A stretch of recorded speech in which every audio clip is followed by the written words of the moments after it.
Ted Cruz is getting blasted by the entire internet, including the Democrats' Twitter account, because of some past adult material that he liked. Now, this is super ironic, and I gotta give you guys some context for what's going on here.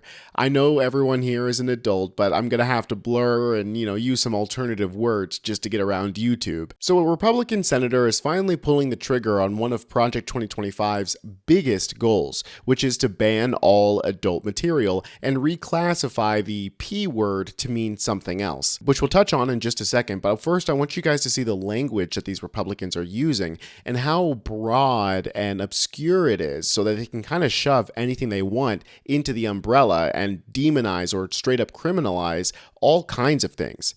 Mike Lee and Representative Mary Miller introduced the Interstate Obscenity Definition Act for all states, which, if passed, would make it illegal to transmit obscene material across state lines, while also making it easier to prosecute. Obscenity isn't protected by the First Amendment, but hazy and unenforceable legal definitions have allowed extreme adult material to saturate American society and reach countless children, Lee said in a news release.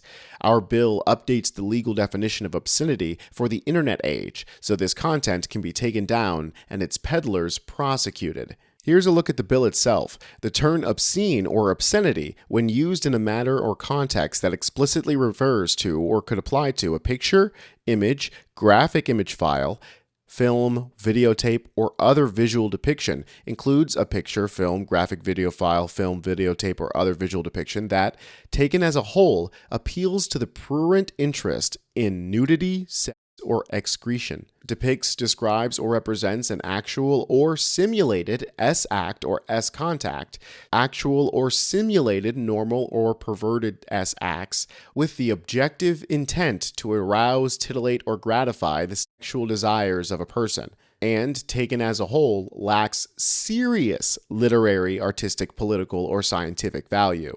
The language of this bill and their definition of obscenity is much broader than the Supreme Court's long-standing three-part test for obscenity, established in the 1973 case of Miller v. California, in which material must appeal to the one prurient interest, depict S conduct in a patently offensive way, and lack serious literary, artistic, political, or scientific value. The IODA directly undermines this precedent by reviving the same vague subjective standards. The consequences we are outlining aren't subjective. We have decades of history showing how vague obscenity laws have been used to suppress speech that governments don't like and the expression of marginalized communities. And on top of that, specifically within Project 2025, it's important to know that adult material, not that word, the P word, is specifically redefined as not the P word.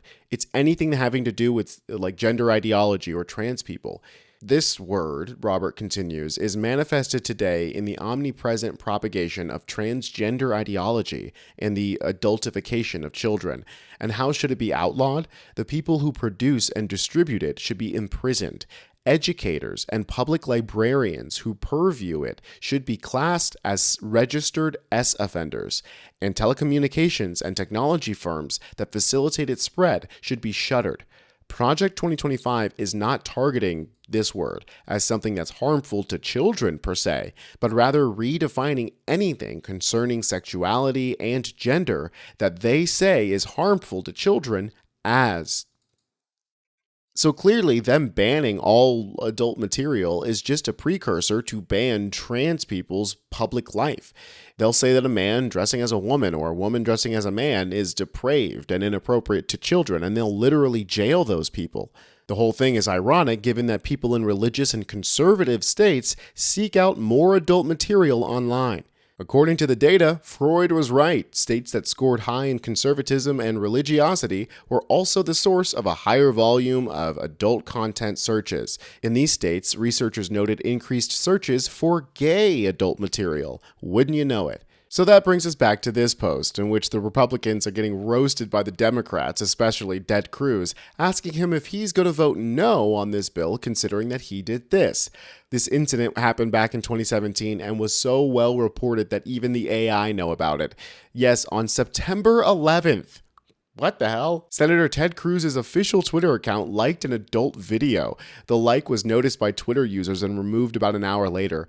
Cruz attributed the incident to a staff member, of course, the elusive staff member always running around liking adult videos on Twitter, calling it an inadvertent mistake and not a deliberate act. His senior communications advisor, Catherine Frazier, stated the tweet was removed and reported to Twitter. The incident sparked widespread online mockery and memes, with no definitive evidence confirming whether Cruz or a staffer was responsible. Here's the screenshot, back when Twitter looked like this, of Ted Cruz, father of two, Heidi Cruz's husband, liking a post that clearly has an adult film star here. And as people rightly point out, how else would you celebrate 9/11? Oh, man. Well, folks, if you enjoy this kind of content mixed in with breaking news, well, you can join our resistance here at Really American by subscribing. It's free, and you can help us get to 1 million. Thank you so much. My name is Tony Hinderman, and I'll see you next time.